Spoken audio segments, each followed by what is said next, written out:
வணக்கம். விஎஸ் மாந்திரிகம். இந்த மாந்திரிகத்தில் துர்மாந்திரிகம் செய்வது எப்படி? துஷ்ட மாந்திரிகம், துர்மாந்திரிகம் சொல்லுவாங்க இல்லையா? அதை எப்படி பிரயோகம் பண்றது, எப்படி ஜெயிக்கிறது, எப்படி துர்மாந்திரிகத்தை எதுக்காக செய்யறாங்க? துர்மாந்திரிகம் நல்லவங்களை அழிக்கிறதும் கெட்டவங்களை அழிக்கிறதும், துஷ்ட ஆத்மாக்களை நம்ம ஆக்கர்ஷன் பண்ணி அது மூலியமா அதை பணிய வச்சு துஷ்ட ஆத்மாக்களை நம்மளுடைய ஆசைக்காக அதை இணங்க வச்சு பணிய வச்சு அதை கொண்டு போய் மற்றவங்க மேலே ஏவி விட்டு அது மூலியமா நம்மளுடைய ஆசைகளையும் நம்மளுடைய தேவைகளை நிறைவேற்றிக்கிறதுக்காக செய்யக்கூடியது தான் துர்மாந்திரிகம். இந்த துர்மாந்திரிகத்தை முன்னாள் ரிஷிகளும் மாந்திரிகர்களும் என்ன செய்திருக்காங்கன்னு கேட்டீங்கன்னாக்கா, அதுக்கு நாள் குறிச்சிருக்காங்க. இந்த நாள்ல இதை செய்தா இது முழுமையான பலன் கொடுக்கும் அப்படின்றது தான் இந்த துர்மாந்திரிகத்தில் இருக்கக்கூடிய மிகப்பெரிய ஒரு வலிமையான வேலை.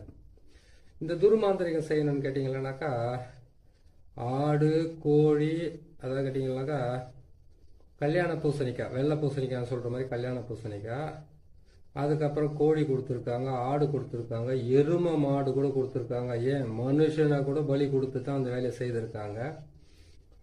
இந்த ரணபலி கொடுத்து செய்யக்கூடியதுல தான் பார்த்தீங்கன்னாக்கா பெரிய பெரிய அரசர்களும் பெரிய பெரிய ஆள்களாக இருந்தவங்க கோட்டைகளை கட்டி அந்த கோட்டைக்குள்ள உள்ள போகிறதுக்கு உண்டான பலிகளை கொடுத்துருக்காங்க. மனுஷனுங்களே கொடுத்துருக்காங்க, நரபலின்னு சொல்லுவாங்க. ஏன் ஆடு மாடு கோழி கூட நரபலி மாதிரி தான் கணக்கு. இருந்தாலும் இது செய்திருக்காங்க. இது செய்து என்ன பண்ணிருக்காங்க கேட்டீங்கன்னாக்கா, அந்நியர்களை அதாவது கேட்டீங்கன்னாக்கா எதிரிங்கன்னு நினைக்கிறத விட அந்நியர்கள்னாக்கா இந்த நாட்டில் இந்த பக்கத்து நாட்டில் போயிட்டு அவங்க போர் புரியறதுக்காக அந்த பலியெல்லாம் கொடுத்து அதுக்கப்புறம் செய்திருக்காங்க. காளிகளை உபாசனை பண்ணியிருக்காங்க, வராகிய உபாசனை பண்ணியிருக்காங்க. பல ஆத்மாக்கள் அதாவது கேட்டீங்கன்னாக்கா 3 வகையா பிரிப்பாங்க இந்த இதை பொறுத்த வரைக்கும். துர்தேவதைகள், அதுக்கப்புறம் கேட்டீங்கன்னாக்கா தேவதை, புனித தேவதைகள், அதுக்கப்புறம் கேட்டீங்கன்னாக்கா நார்மலாக இருக்கக்கூடிய மற்ற ஆத்மாக்களை மயானத்தில் வச்சு வசியம் பண்ணி செய்யறதுக்கு பேர் தான். நல்ல வேலையும் இருக்குது, கெட்ட வேலையும் இருக்குது. இந்த மாந்திரிகத்தை பொறுத்த வரைக்கும் எதுவுமே நல்லது கிடையாது. இதுதான் நல்லதுன்னு சொல்லக்கூடிய ஆளும் கிடையாது. ஏன்னு கேட்டீங்கன்னாக்கா, மாந்திரிகர் ஒருத்தர் மாந்திரிகத்தை கத்துக்கிட்டு உக்காந்து ஒரு மாந்திரிகம் செய்யறாருன்னு கேட்டீங்கன்னாக்கா, உங்களுக்கு கெட்டவரா இருக்கலாம் ஒருத்தர். ஆனா மாந்திரிகர் மாந்திரிகருக்கு பொறுத்த வரைக்கும் யாருமே நல்லவங்க கிடையாது, யாருமே கெட்டவங்க கிடையாது. உங்களுக்கு கெட்டவரான ஒருத்தருக்கு மாந்திரிகத்தை பிரயோகம் பண்ணி அவங்கள துன்பப்படுத்துறது, அவங்கள கஷ்டப்படுத்துறது, அவங்கள குடும்பத்தில இருந்து பிரிக்கிறது, குடும்பத்திலிருந்து அவங்களுக்குள்ள சண்டைகளை மூட்டி விடுறது, அதுக்கப்புறம் வியாபாரத்தை தடுக்கிறது, அதுக்கப்புறம் இது எல்லாமே கேட்டீங்கன்னா ஒருத்தருடைய ஆசைக்காக இன்னொருத்தரை அழிக்கிறதுக்கு பேர் தான் மாந்திரிகம். இந்த மாந்திரிகத்தை எப்படியெல்லாம் பிரயோகம் பண்ணாங்க, எப்படியெல்லாம் செய்தாங்கன்றத மாந்திரிகன்றத கெட்டது தான், நல்லதே கிடையாது. நல்லதுன்னு கேட்டீங்கன்னாக்கா, ஒருத்தருக்கு ஒரு ஆசை அதை நிறைவேறத்துக்கு மறைமுகமா பிரயோகம் படுத்தக்கூடிய ஒரு வேலை தான் மாந்திரிகம். இதுதான் இதுக்குள்ள இருக்கிற உண்மையான விஷயம். ஏன்னு கேட்டீங்கன்னாக்கா, பாக்குறாங்களேன்றதுக்காக எவ்வளவு வேணாலும் போய் சொல்லணுன்ற அவசியம் எல்லாம் கிடையாது. ஒரு தகடு எடுத்து பாக்கெட் வச்சுட்டு போனாக்கா தனவசியம் ஆயிடும். ஒரு மாந்திரிகத்தை பிரயோகம் பண்ணிட்டாக்கா அதனால பாத்தீங்கன்னாக்கா ஊர்ல இருக்கிற பெண்கள் எல்லாம் வசியம் பண்ணிக்கலாம், ஆண்களை பெண்கள் வசியம் பண்ணிக்கலாம். அப்படியெல்லாம் கிடையாது. ஏன்னு கேட்டீங்கன்னாக்கா, ஒரு மாந்திரிகத்தை நீங்க பிரயோகம் பண்ணி செய்யறதால நம்மளுக்கு நார்மலாவே கடவுள் வாழ்க்கையில சில நன்மைகளும் சில தீமைகளும் சில சமமான வேலைகளும் நம்மளுக்கு கொடுத்துருக்கிறாரு. அதுல இருந்து நம்மளுடைய பெரிய ஆசைன்னு சொல்லலாம், இல்ல சின்ன நிறைவேறாத ஆசைன்னு சொல்லலாம், ஒரு பெரிய பெரிய விஷயம் சொல்லலாம். அதுல இருந்து நம்ம அந்த ஆசைகளை நிறைவேற்றிக்கிறதுக்காகவும் நமக்கு தேவைப்பட்ட ஆட்களையோ இல்ல வேற ஏதோ ஒன்று நமக்கு பணிய வைக்கிறதுக்காக செய்யக்கூடியதுதான் இந்த அஷ்ட கர்மம் என்னக்கூடிய மாந்திரீக பிரயோகம். இந்த மாந்திரிக பிரயோகத்துல துர்மாந்திரிகம் அப்படின்ற ஒரு தலைப்பில் எடுத்துன்னு போயிட்டு இவ்வளவு நேரம் பேசின்னு போயிட்டேன். சரி, இது நம்ம சொல்ல வேண்டியது என்னுடைய கடமை, நான் சொல்லிட்டேன். துர்மாந்திரிகன்றது கேட்டீங்கன்னாக்கா, அமாவாசைக்கு மறுநாள் அரைமுட்டு, இன்னைக்கு அரைமுட்டு தான், இந்த நாளில் தான் உங்களுக்கு நான் போட்டு காட்டுறேன். ஒவ்வொரு நாளைக்குமே ஒரு மாந்திரிகம் பிரயோகம் பண்ணுறது. நேராக வந்தோன்னு ஒரு மாந்திரிகத்தை கையில் ஒன்று எடுத்துக்கிட்டு ஒரு தகடு ஒன்று எடுத்துக்கிட்டு அதுக்கப்புறம் வேப்பாலை எடுத்துக்கிட்டு செய்யறது பேர் மாந்திரிகம் இல்லை. ஒவ்வொருத்தரும் வெறும் வேப்பாளிலே அவங்களுக்கு மந்திரத்தை போட்டு அவங்களுக்கு இருக்கக்கூடிய தோஷங்கள் திருஷ்டிகள் அதெல்லாம் விளக்குறது உண்டு.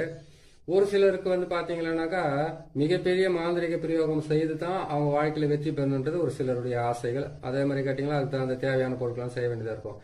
இந்த துர்மாந்திரிகத்தை பொறுத்த வரைக்கும் துஷ்ட ஆத்மாக்களை வசியம் பண்ணி அதை ஏவல் விட்டு அது மூலியமா மற்றவங்களை வசியம் பண்ணி அந்த மற்றவங்களை வந்து நமக்கு பணியை வச்சு என்னாலுமே நமக்காகவே வந்து வாழ்ந்துகிட்டு இருக்கிறதுக்காக செய்யறதுக்காகவும் பணம் பறிக்கிறதுக்காக செய்யறதாகவும், அதுக்கப்புறம் கேட்டீங்கன்னாக்கா வீட்டுக்குள்ள இருக்கிற மாமியார் மாமியார் மருமக, அதுக்கப்புறம் மாமனார் மருமக, இப்படி எல்லாம் வந்து பிரச்சனைகள் எல்லாம் நிறைய இருக்குது இல்லையா, கணவன் மனைவி பிரச்சனைகள் இருக்குது இல்லையா, அந்த மாதிரி இருக்கக்கூடியவங்களை வந்து நமக்கு வந்து வசப்படுத்துறதுக்காகவும், அப்படி இல்லைன்னு கேட்டீங்கன்னாக்கா அவங்கள அந்த வீட்டை விட்டு பிரிச்சு வெளியில ஓட்டுறதுக்காகவும், அவங்களால ஏற்படக்கூடிய துன்பங்கள் இருந்து விளக்குறதுக்காக தான் இந்த துர்மாந்திரிகத்தை பிரயோகம் பண்ணுவாங்க. இந்த துர்மாந்திரிகத்தை பிரயோகம் பண்ணணும்னு கேட்டீங்கன்னாக்கா முதல்ல நமக்கு தேவை நேற்று போட்ட சக்கரம் தான். ஆனால் சக்கரத்தை பொறுத்த வரைக்கும் 8 வகையா பயன்படுத்தலாம். அதே சக்கரத்தை வச்சு 8 வகையா பயன்படுத்துறது நேற்று போட்ட சக்கரம் தான்.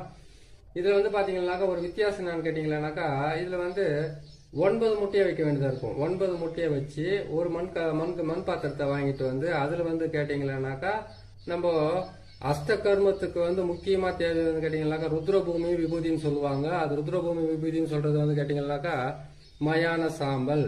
வெறும் மயான சாம்பல்ல வந்து பன்னியோட ரத்தத்தை கலந்து போட்டு அதுக்கு தேவையான பொருட்களை வச்சாலுமே போதும், ஆட்டோமேட்டிக்கா ஒரு குடும்பத்தை விட்டு ஓடுவாங்க, வீடு காலி பண்ணி போடுவாங்க. அது எப்பேற்பட்ட இடமா இருந்தாலும் காலி பண்ணி விட்டுடலாம். அவ்வளவு கஷ்டமா வேலை செய்யும். அதெல்லாம் அதையெல்லாம் அவங்களுக்கு பொறுமையாகவும் ஒவ்வொன்றா போட்டுக்கிட்டு வராங்க. 100கணக்கான ஆயிரக்கணக்கான மாந்திரிக பிரயோக ரகசியங்கள்லாம் இருக்குது. ஒவ்வொன்றா சொல்லிக்கிட்டு வரேன். நீங்க பார்த்து பிரயோகம் பண்ணாலும் சரி, நீங்களே செய்து உங்களை காப்பாத்திக்கிட்டாலும் சரி, அது உங்களுக்கு ரொம்ப நல்லதுதான் இருக்கும். ஏன்னு கேட்டீங்கன்னாக்கா நல்லவன் அப்படின்றதுக்கு ஒரு அர்த்தம் என்னன்னு கேட்டீங்கன்னாக்கா வாழ முடியாதவன் வாழ தெரியாதவனுக்கு பேர் தான் நல்லவன். துன்பத்தை அனுபவிக்க பிறந்தவனுக்கு பேர் தான் நல்லவன். ஒரு நல்லவனா வாழ்ந்து இந்த பூமியில படுற சிரமம் சித்திரவதையும் இருக்குது பாருங்க, சாதாரணமா இருக்காது. அது கெட்டவங்க மட்டும் நல்லா வாழ்ந்துருவாங்களாக்கா அவங்க கெட்டவங்க இல்ல, வாழ தெரிஞ்சவங்களுக்கு பேர் தான் கெட்டவங்க. அதான் கேட்டீங்கன்னாக்கா கெட்டதையாவது செய்து வாழணும்னு நினைக்கிறாங்க பாருங்க, அவங்க தான் பாத்தீங்களா அந்த பூமியில வாழ தகுதியானவங்க. நல்லவங்க என்ன கேட்டீங்கன்னாக்கா ஒரு சண்டைக்கு போக மாட்டாங்க, ஒரு பிரச்சனைக்கு போக மாட்டாங்க. ஒழிச்சு சாப்பிட்டோமா ஒரு மூலையில படுத்தோமா நல்லா தூங்கி வந்துச்சுமா காலத்துல வந்து எல்லாமே நடந்ததுக்கு அப்புறம் போய் சேர்ந்தமான இருப்பாங்க. கெட்டவங்க வந்து வாழ தெரிஞ்சவங்க, வாழறதுக்காக ஆசைப்படுறாங்க. அந்த ஆசைகள் மூலியமா அவங்க செய்யக்கூடிய சின்ன சின்ன தவறுகளால அவங்க கெட்டவங்களா நம்ம கண்ணுக்கு தெரிறாங்க. இதுல வந்து யாரும் வேறுபடுத்தி பேசணுன்ற அவசியமே கிடையாது. நம்மளுக்கு கரெக்டா செய்யறோமா செய்து முடிச்சுமா அவங்கள பொறுத்த வரைக்கும் வாழத்துக்கு தெரிஞ்சவங்க, இவங்களை பொறுத்த வாழ தெரியாது. இது 2 மாதிரி தான் நம்ம தெரிஞ்சுக்கணும். சரிங்களா? சரி, நம்ம இந்த தலைப்புக்கு வரலாம். இப்போ இந்த துர்மாந்திரிகத்தை பிரயோகம் பண்றதுக்கு உண்டான வழினா 9 முட்டை, 6 தேங்காய், 8 எலுமிச்சம்பழம் இதுக்கு தேவை. 8 எலுமிச்சம்பழத்தை வச்சு 9 முட்டையை வச்சு 6 தேங்காயை வச்சு என்ன செய்யறது? இது செஞ்சோம்னாக்கா இது மாதிரி துர்மாந்திரிகத்துல வந்து என்னென்ன பலன் இருக்குது? துர்மாந்திரிகத்தை பொறுத்த வரைக்கும் தீராத பகை, கண் திருஷ்டி, ஓம்பல், எதிரிகளோட தாக்கம், குடும்பத்துல வந்து அடிக்கடிக்கு வந்து ஒவ்வொரு நாளுமே வந்து மாந்திரிக பிரயோகம் பண்ணி உங்களை கெடுக்கிறவங்க, உங்களை தடுக்கிறவங்க, உங்க தொழிலை தடுக்கிறவங்க, உங்க குடும்பத்தை வந்து சீரழிக்கிறதுக்காகவும் சீர்குலைக்கிறதுக்காகவும் அலையிறவங்களுக்கு வந்து தண்டனை கொடுக்கறதுக்கு தான் இந்த துர்மாந்திரிகத்தை பிரயோகம் பண்ணணும். இந்த துர்மாந்திரிகத்தை பிரயோகம் பண்றதுக்கு நேத்து போட்ட சக்கரத்திலே வந்து 8 வகையா செய்யலாம் சொல்லியிருக்கேன்.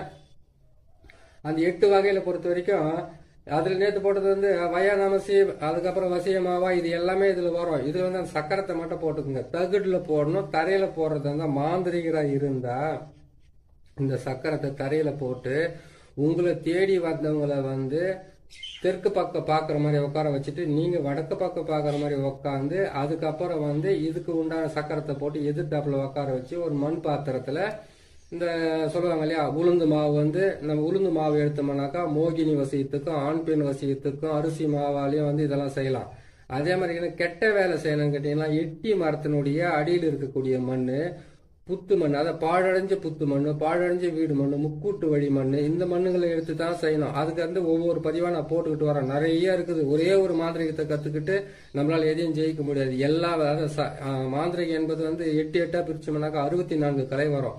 64 வந்து நான் 8ஆல பிரிச்சோம்னா எட்டால நம்ம பெருக்கணும்னா எத்தினி வருது அவ்வளோ வரும். அதுல எல்லாம் ஒவ்வொன்னு தான் சொல்லிக்கிட்டு வர முடியும். நான் சொல்லிக்கிட்டு வரேன், நீங்க பாத்துக்குங்க. பாத்துட்டு வந்தீங்கன்னா உங்களுக்கு நல்ல பலனை கொடுக்க ஆரம்பிச்சு. இந்த அரைமுட்டு நாள் என்ன பண்ணணும், நான் கரெக்டா 12 மணி, அது இரவா இருக்கட்டும் பகலா இருக்கட்டும் சரி, இதுலயே ஒரு வித்தியாசம் இருக்குது. அரைமுட்டைன்றது பார்த்தீங்கன்னா அமாவாசை 2 பட்டு வந்துச்சு. அரைமுட்டை மட்டும் எப்படி காலையில் 12 மதியம் 12 மணி நைட் 12 மணி எப்படி பிரிக்க முடியும்? நீங்கள் அதை நினைக்காதீங்க. அரைமுட்டாவே நினைங்க, அமாவாசையாவே நினைங்க. திருக்கணிதம், வாக்கிய கணிதம், அதுக்கப்புறம் ஒவ்வொரு மனிதர்களுக்குமே ஒவ்வொரு திதிகளும் ஒவ்வொரு கரணங்களும் வச்சுக்கிட்டு இருக்கிறதுனால அமாவாசைக்கு மறுநாள் அரைமட்டம் 12 மணிக்கு செஞ்சுக்குங்க. இல்லைன்னு கேட்டால் நைட்டு 12 மணிக்கு தாராளமாக நீங்கள் செய்யலாம். 12 மணிக்கு செய்துட்டு எந்த பக்கம் போகிறது எடுத்துக்கணும்னு பயம் வந்தாக்க மாந்திரிகர்கள் வந்து மொத்தத்தில் பயப்படக்கூடாது. மாந்திரிகம் பிரயோகம் படுத்தின முடிவு பட்டீங்கன்னாக்கா முதல்ல உங்கள் உடம்பை விட்டு போக வேண்டியது பயம் போனா தான் உங்களால் ஜெயிக்க முடியும். சரிங்க. இந்த 8 9 முட்டையிலேயே என்ன பண்ணீங்க கேட்டீங்கன்னாக்கா, நேற்று போட்ட மாதிரி வந்து கேட்டீங்கன்னாக்கா பிறை கோணம், முக்கோணம், பிரம்மனுடைய கோடு என்று நாற்கோணம், அதுக்கப்புறம் ஆகாய வட்டம், அதுக்கப்புறம் கேட்டீங்கன்னாக்கா உங்களுக்கு வாழ்வு சக்கரம் சொல்லக்கூடிய 6 கோணம். இந்த 6 கோணத்தையும் வந்து போட சொல்லிட்டு, அதுக்கப்புறம் வந்து பாத்தீங்கன்னாக்கா இதுல வந்து நான் சொன்ன நாற்கோணத்தை போட்டு 2 பக்கமும் வந்து நீங்க இது செய்து போடணும் அப்படின்னு சொல்லியிருக்கோம் இல்லையா. நாற்கோணத்தை போடணும், இந்த பக்கம் 2 கோடு, இந்த பக்கம் 2 கோடு சூளம் போட சொல்லிக்கிறேன். இதுல போட்டுட்டு எதிரிகளோட பேர்களை இதுல எழுதுறீங்க. அந்த போட்டிருக்கிற முட்டில மொத்தத்திலுமே வந்து எதிரியோட பேர் தான் எழுதணும். நீங்க எல்லா எதிரியோட பேருங்களை எழுதிட்டு, அந்த எதிரி உங்களை கெடுக்கிறவங்க, உங்களை அழிக்கணும்னு நினைக்கிறவங்க, உங்களுக்கு துரோகம் பண்ண நினைக்கிறீங்க, உங்களை வந்து நாசம் பண்ண நினைக்கிறவங்க, இவங்க எல்லாருடைய பேர்களையும் இதுல எழுதிக்குங்க. எழுதி முடிச்சுட்டு அதுக்கப்புறம் என்ன பண்றீங்கன்னு கேட்டீங்கன்னாக்கா, நீங்க ஒவ்வொரு நாளுமே ஒவ்வொரு பிரயோகத்துக்குமே வந்து ஒரு வழி இருக்கு. அந்த வழியில வந்து பாத்தீங்கன்னா கெட்ட நாள் என்று சொல்லக்கூடிய அந்த அமாவாசைக்கு மறுநாள்னு சொல்லக்கூடிய அந்த வந்து அரைமட்டில் வந்து நீங்க இந்த மாந்திரிகத்தை பிரயோகம் பண்றதுக்கு இந்த தகுட்டில் வந்து என்ன பண்றீங்கன்னு கேட்டீங்கன்னாக்கா, உங்களுடைய யாரை நீங்க அழிக்கணும்னு நினைக்கிறீங்களோ, யாரை நீங்க கெடுக்கணும்னு நினைக்கிறீங்களோ, அதாவது நான் வெளிப்படையாக சொல்லிடுறேன், நீங்க யாராவது வந்து நாசமாகணும்னு நினைக்கிறீங்களா, அது செய்யணும்னு கேட்டால் இந்த தகுட்டில் தான் அதை எழுத வேண்டியதா இருக்கும். இதுல என்ன ஒரு விஷயம் கேட்டீங்கன்னாக்கா, நசி பிரி இது மட்டும் தான் எழுத வேண்டியதா இருக்கும். அந்த தகுட்டுல இந்த கோட்டுங்கள்ல எழுதணும். அது இந்த கோட்டுங்கள்ல போட்டு எழுதுனீங்கன்னா அது கரெக்டா வந்துடும். இந்த முட்டைங்கள்லயே வந்து நசி தான் எழுதணும், பிரின்னு தான் எழுதணும். அதை எழுதிட்டு என்ன பண்ணுங்கன்னாக்கா, எழுதிட்டு இந்த முட்டைகள் எல்லாம் பேருங்க வச்சுட்டு அந்த மண் பாத்திரத்துல வந்து அந்த முட்டையை ஒவ்வொன்று தலையை சுத்தி வைக்க கூடாது, அப்படியே வைக்கணும். உங்க தலையை சுத்தி எல்லாம் உங்களுக்கு பிடிச்சிருக்கிற பீடியோ, தரித்திரமோ, செய்வன பாதிப்போ, மாந்திரிக பிரயோகமோ எதுவாக இருந்தால் தான் அதை நீங்க விளக்கறதுக்காக உங்க தலையை சுத்தி வைக்கணும். அப்படி இல்லைன்னு கேட்டீங்கன்னாக்கா, இந்த தகுடை ஒன்று எழுதிட்டு இந்த தகுட்டுக்குள்ள வந்து நசி பிரிப்பிட்டு அவங்களோட பேரெல்லாம் போட்டு எழுதிட்டு, அதுக்கப்புறமா என்ன பண்றீங்கன்னு கேட்டீங்கன்னாக்கா, இந்த சக்கரத்தை வந்து தகுட்டுல போட்டு எழுதிட்டு 1க்கு 4 தகுடா எழுதி 4 பக்கம் மரத்தில் அடிக்க வேண்டியதா இருக்குது. இல்லைன்னு கேட்டீங்கன்னாக்கா அவங்க வீட்டுங்களை கூட போட வேண்டிய நிலைமையா கூட இருக்கலாம். நீங்க அப்படி செய்ய முடியல, அவங்க வீட்டுக்கெல்லாம் போக முடியாது, ஒரு எதிரியாச்சு எப்படி போக முடியும், அவங்க கிட்ட போனோம்னா நமக்கு எல்லாம் பிரச்சனை நடந்துங்கன்னா நீங்க அதை செய்யாதீங்க. எட்டி மரத்துலயும், அதுக்கப்புறம் எட்டி மரத்துல அடிக்கலாம், அதுக்கப்புறம் அரளி செடியில அடிக்கலாம், கசப்பான மரத்துல அடிக்கலாம், வேப்ப மரத்துல அடிக்காதீங்க. ஏன்னு கேட்டீங்கன்னாக்கா, மகாமாயி இருக்கிறது, மாரியம்மன் இருக்கிற இடத்துல போய் நீங்க அடிச்சுட்டு வந்தீங்கன்னாக்கா உங்களை தான் தரநாசம் பண்ணி உட்காந்துப்பாங்க. அதை நீங்க செய்யக்கூடாது அந்த வேலைங்கள.